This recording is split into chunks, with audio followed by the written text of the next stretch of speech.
Hello प्यारे दर्शकों, नमस्कार। आज मैं आपके लिए आई हूँ कृष्ण और नारद का संवाद की असीम गाथा, जो महाभारत को बहुत ही असीम बनाती है।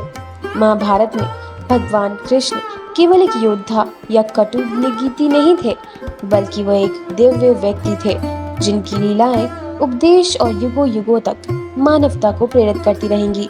इस महागाथा में एक अत्यंत रोचक प्रसंग आता है, श्री कृष्ण और देवऋषि नारद का संवाद। नारद मुनि, जो स्वयं भगवान विष्णु के अन्य भक्त माने जाते हैं, सर्व पूरे ब्रह्मांड में भक्ति और ज्ञान का संदेश फैलाते रहते हैं। उनकी विशेषता थी कि वह हर लोक में विचरण कर सकते हैं और जहाँ भी जाते वह भगवान की महिमा का गुण करते।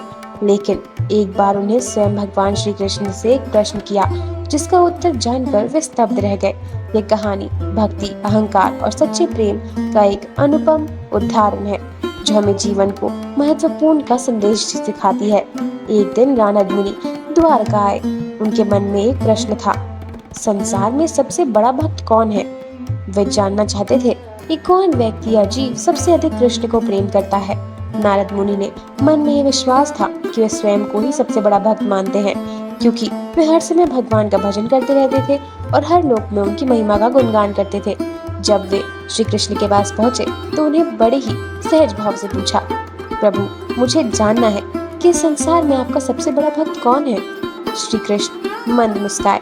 वह नारद मुनि के मन में उठ रहे अहंकार को समझ गए थे। उन्होंने उत्तर दिया, नारद, तुम्हें ये जानना है कि मेरा सबसे बड़ा भक्त कौन है? तो फिर जाओ और इस संसार को देखो, तुम्हें उत्तर स्वयं मिल जाएगा। श्री कृष्ण ने नारद को एक गांव भेजा, जहां एक साधारण किसान रहता था। नारद मुनि ने देखा कि वह किसान सुबह उठकर भगवान श्री कृष्ण का नाम लेता, फिर पूरा दिन खेतों में मेहनत करता और रात में सोने से पहले भगवान का नाम लेकर विश्राम कर लेता। नारद यह देखकर हैरान हो गए।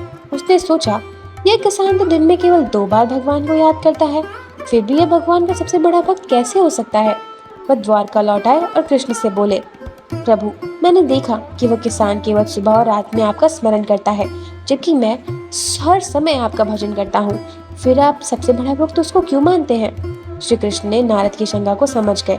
उन्होंने नारद मुनि को एक पात्र दिया, कलश, जिसमें पानी भरा हुआ था, और कहा, नारद, इसे सर पर रखकर पूरी द्वारका नगरी की परिक्रमा करो, लेकिन ध्यान रखना, एक भी बूंद पानी गिरनी नहीं चाहिए।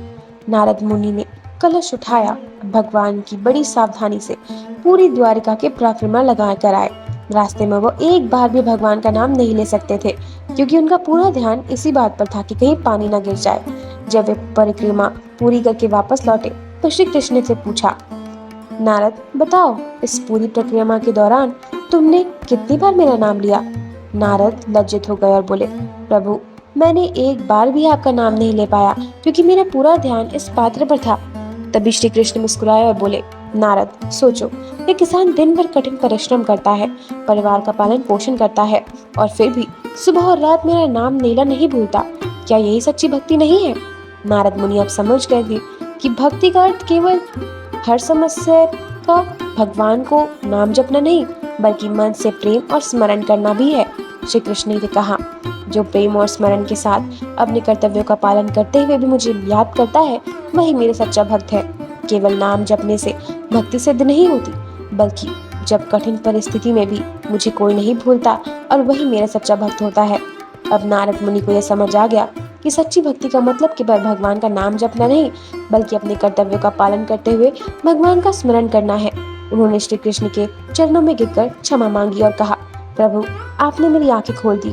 अब मैं समझ गया हूँ, केवल नाम जपने से कोई बड़ा व्यक्ति नहीं बन जाता, बल्कि जो व्यक्ति हर परिस्थिति में आपके प्रति समर्पित रहता है, वही सच्चा भक्त है। श्री कृष्ण ने नारद को आशीर्वाद दिया और कहा, नारद, भक्ति केवल शब्दों में नहीं, बल्कि हृदय में होती है। जो भी प्रेम और स्मरण से मुझे याद करता है, मैं सदैव उसके साथ रहता हूँ। इस गाथा से हमें यह सीख मिलती है कि भगवान केवल शब्दों से नहीं, बल्कि हृदय से मानने चाहिए। सच्चा भक्त वही है जो अपने कर्तव्यों का पालन करते हुए भगवान को कभी नहीं भूलता। अहंकार भक्ति को कमजोर कर देता है। भगवान केवल उन्हीं को नहीं दिखते जो हर समय उनका नाम जपते हैं, बल्कि उन लोगों को भी स्वीकार करते हैं जो सच्चे दिल से उनका प्रेम करते हैं।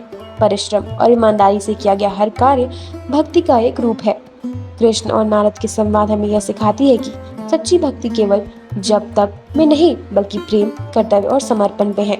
नारद मुनि का अहंकार जब टूटा तब उन्हें सच्ची भक्ति का अर्थ समझ आया। ये गाथा हमें बताती है कि भगवान को वही प्रिय होता है जो अपने जीवन में हर पल उन्हें याद करता है, चाहे वो किसी भी स्थिति में क्यों ना हो। सच्ची भक्ति वही है जिसमें प्रेम, निष्ठा और समर्पण का भाव हो।